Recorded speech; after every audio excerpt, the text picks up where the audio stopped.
voudrais, à l'entame de mon propos, vous souhaiter à toutes et à tous une bonne et heureuse année 2020. Que cette nouvelle année vous apporte à vous et à vos familles respectives la santé, le bonheur et beaucoup de réussite dans vos projets personnels et professionnels. C'est avec beaucoup de plaisir que je me retrouve parmi vous pour procéder à l'ouverture de la première rencontre de l'année 2020 des déjeuners de l'industrie après un long moment de pause. Je voudrais dès lors vous féliciter pour l'ensemble des efforts consentis afin de remettre au goût du jour les déjeuners de l'industrie, qui participent du dialogue entre le secteur public et le secteur privé afin de trouver les solutions appropriées aux problèmes de l'industrie sénégalaise.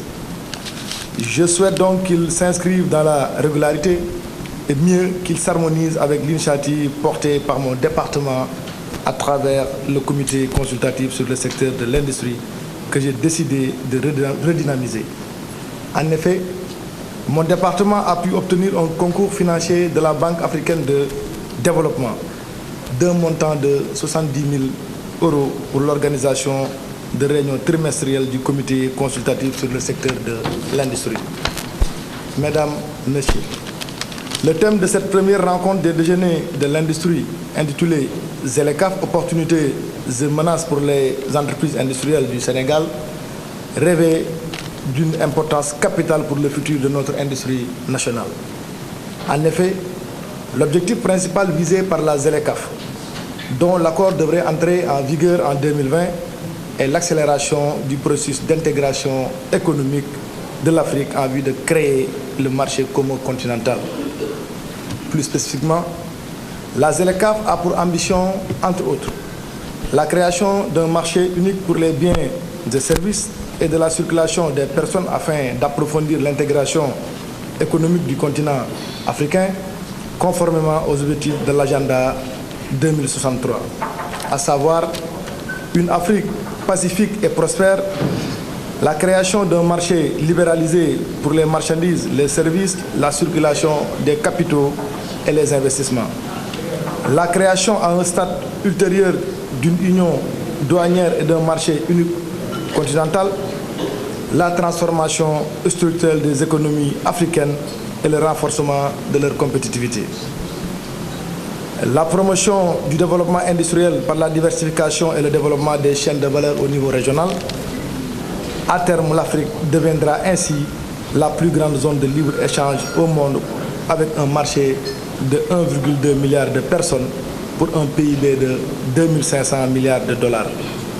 En outre, selon les projections, l'Afrique comptera 2,5 milliards de personnes à l'horizon 2050, soit 26% de la population active mondiale, et son économie croîtra 2 fois plus rapidement que celle des pays développés. Ces chiffres témoignent du gigantisme du projet et du potentiel dont recèle le continent, d'où l'intérêt de notre pays d'en étudier les opportunités et menaces pour nos industries.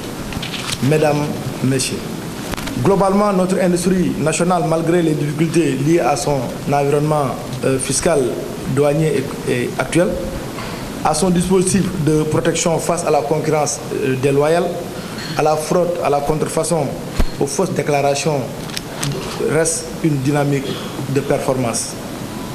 En effet, au plan communautaire, l'UEMOA, CEDEAO, notre industrie nationale est relativement compétitive. Plus de 560 produits sont agréés au mécanisme préférentiel UEMOA, CEDEAO. En 2019, le nombre de certificats d'origine délivrés par mon département est de 15 900, représentant une valeur de plus de 281 milliards de francs CFA hors produits de la pêche. En termes de compétitivité industrielle, notre pays se place au 2e rang dans l'espace UEMOA derrière la Côte d'Ivoire et au 4e rang au niveau de la CEDEAO derrière le Nigeria, le Ghana et la Côte d'Ivoire. Mesdames et Messieurs, la Direction générale de la planification économique du ministère de la Coopération a réalisé en novembre 2018 une étude portant impact économique de l'adhésion du Sénégal à la ZLECAf. Cette étude a été réalisée sur une période de 10 ans à compter de l'entrée en vigueur de la ZLECAf et sur la base de scénarii d'un démantèlement de 90% des lignes tarifaires sur les importations du Sénégal hors CEDEAO et d'une répartition de 10% restante entre produits sensibles et produits exclus. Cette étude a abouti, entre autres, aux principales conclusions suivantes. Une augmentation régulière des importations hors CEDEAO et de la zone CEDEAO, respectivement 11,7% et 0,5% en moyenne. Un faible accroissement des exportations du Sénégal, moins de 1% vers le reste de l'Afrique et en zone CEDEAO. Une hausse de la production des industries extractives et chimiques dont les marchés sont en dehors de l'Afrique. Une baisse des prix à l'import et à la consommation et une amélioration du pouvoir d'achat des ménages et de leur bien-être. Bien sûr, cette étude compte quelques insuffisances que les acteurs eux-mêmes ont soulignées parce qu'elle n'adresse que la libéralisation tarifaire et qu'elle ne prend pas en compte le commerce, les services, la politique de la concurrence, etc. Mais globalement, les tendances restent identiques, quelle que soit la répartition entre produits exclus et sensibles. Mesdames, Messieurs, ces tendances rendent compte, entre autres, d'un potentiel d'exportation dormant pour nos industries, dont plus de 90% réalisent la moitié des chiffres d'affaires à l'intérieur du pays, c'est-à-dire qu'il y a d'opportunités à saisir. En effet, notre pays dispose d'un fort potentiel d'exportation de produits manufacturiers, d'avantages concurrentiels réels et des capacités industrielles en avance sur ses pairs régionaux que sont le Ghana, la Côte d'Ivoire, l'Éthiopie et même l'Algérie. Pour saisir ces opportunités, il nous faut agir sur nos faiblesses, améliorer notre capacité productive, notre capacité technique, technologique, procéder à la mise à niveau industriel et renforcer l'intégration production, industrie, marché. La perspective de la ZLECAf structure l'ambition industrielle du président de la République, son Excellence, le président Macky Sall, définie dans le plan Sénégal émergent.